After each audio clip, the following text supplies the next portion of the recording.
He said today, all Americans should stand against Putin by rejecting his preferred candidate, the weak and ineffectual Kamala Harris. So my question there would be, okay, so if the inference there is that Trump will be more tough and, quote, effectual against Russia than Kamala Harris would be, what are those measures that Trump would purportedly employ in a second term that would demonstrate that he's tougher on Russia and more, quote, effectual against Russia than Kamala Harris would be? Because we have a fairly lengthy record from Trump's first term that might give some insight into this. Let's just go briefly down the list for people who might be forgetful.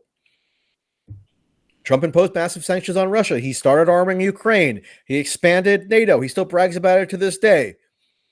He expelled scores of Russian diplomats. He shuttered a Russian embassy.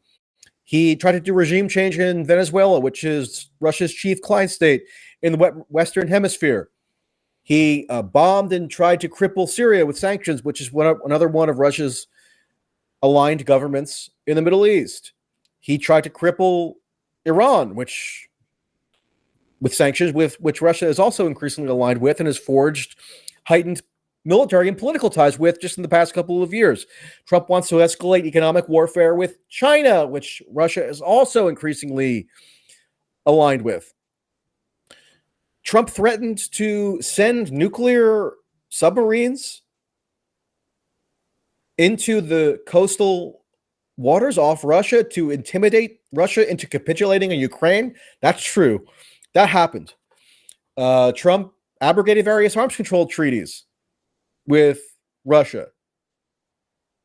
Trump expanded the U.S. military force deployments in Russia's periphery in Eastern Europe, which Putin and other top Russian officials have routinely complained about. And, I could go on forever with this, but Trump has even said this year that he is strongly considering appointing Mike Pompeo, the former Secretary of State who ran U.S. foreign policy effectively under Trump's first term, to yet another high-ranking national security job in a second term. So Russia might not view that especially favorably, and Putin gave voice to that sentiment, perhaps.